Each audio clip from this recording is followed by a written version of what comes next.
Dan setiap orang pasti akan diuji.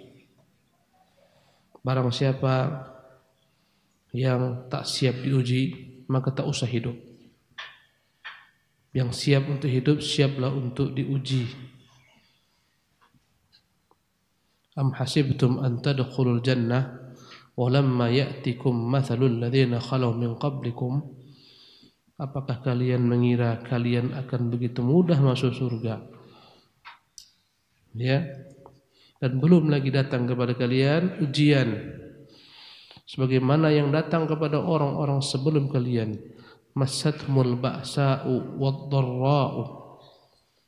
Datang kepada mereka berbagai macam ragam ujian. Al-ba'sa, kesulitan hidup, wad-dharra, bencana. Ya, wazulzilu. Ya, wazulzilu, mereka diguncang dengan guncangan-guncangan ujian.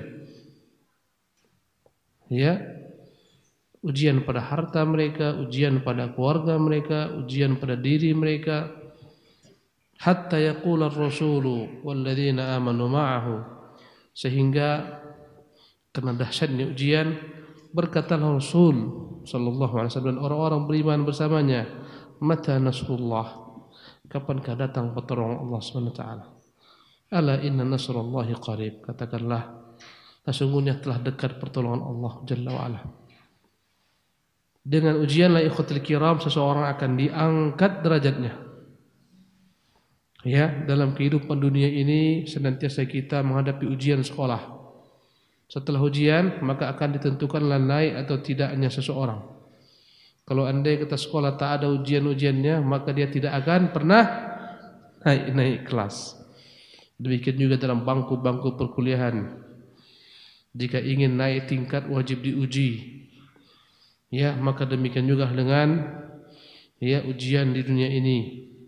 Ujian dengannya Allah Subhanahu wa taala akan menaikkan tingkat seorang mukmin di sisi Allah Subhanahu wa taala. Oleh karena itulah ikhwatul kiram, yang paling dahsyat ujiannya adalah siapa?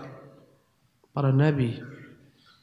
Asyaddun nasi bala'an al-anbiya. Ya, sedahsyat-dahsyatnya ujian yang Allah SWT berikan kepada manusia adalah ujian kepada para nabi. Tsummal amtsalu fal amtsal. Kemudian adalah orang-orang yang di bawah derajat nabi, para siddiqin, para syuhada, para salihin. Ya. Maka semakin tinggi tingkat keimanan seseorang, semakin tinggi ujian yang Allah berikan kepadanya. Para nabi diuji, tak ada yang selamat daripada ujian. Ya, ada yang diuji dengan kekayaan, sebagaimana Sulaiman. Ya, Allah Subhanahu Wa Taala suruh Sulaiman pilih antara kekayaan dan ilmu, dia pilih ilmu. Dan akhirnya Allah kumpulkan baginya ilmu dan kekayaan. Ya, sehingga dia berkata, "Hadza min fadli Rabbi." Ini semua adalah karunia Tuhanku. Liyabluwani aashkuru am akfur, agar Allah menguji saya dengan ujian ini, apakah saya menjadi orang-orang bersyukur atau saya menjadi orang-orang yang kufur. Nabi Sulaiman Allah uji dengan kekayaan dan dia selamat menghadapi ujian kekayaan. Subhanallah. Ya. Nabi Ayub Allah uji dengan penyakit. Ya, tiap kali orang diuji dengan berbagai macam ujian. Ada yang diuji dengan kekayaan. Maka lihatlah bagaimana Sulaiman yang selamat dalam ujian tersebut. Yang diuji dengan penyakit, maka lihatlah Nabi Ayub. Ya. Karena dahsyatnya penyakit yang menimpa Ayub, sehingga orang-orang tak ada yang dekat dengannya, terisolir. Ya. Ayub kaya raya. Allah uji dia. Allah habiskan hartanya. Ayub, Allah berikan baginya anak-anak yang banyak. Allah uji, Allah habiskan anak-anaknya. Ujian demi ujian datang menimpa Ayub, hartanya ludes, anaknya habis. Tak cukup sampai di situ, akhirnya Allah berikan kepadanya ujian berupa penyakit yang membuat orang menjauh darinya. Semua tubuhnya bermasalah. Yang selamat hanyalah lidahnya saja, yang dengannya dia berzikir kepada Allah Subhanahu wa taala.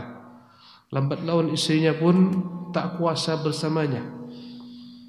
Istrinya meninggalkan Ayub alaihi salatu wassalam.